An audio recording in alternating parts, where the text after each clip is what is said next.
almost think he kind of set the tone in the first quarter, despite the fact that the Nuggets got down 12. He had 4 offensive rebounds. That kind of led to, it was a common theme today, second chance points.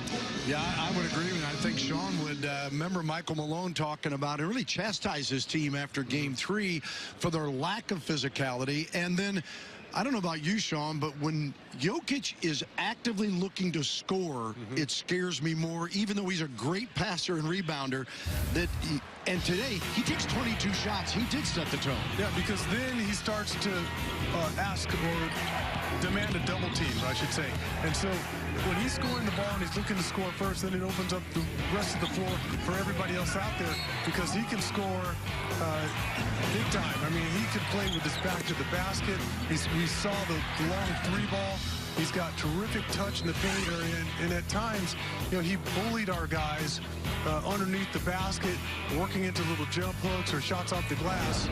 And then the point I wanted to make even before that is that, you know, his defense has gotten better too, and it's because he's physical.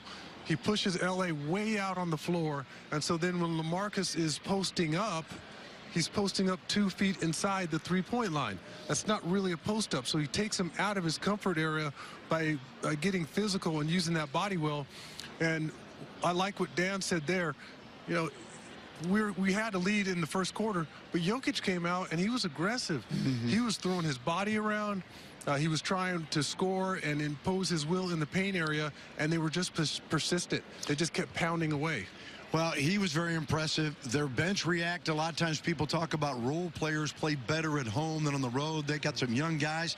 The move of putting Craig in the starting lineup and Barton coming off the bench, they end up getting 30 points out of those 2 guys. Absolutely.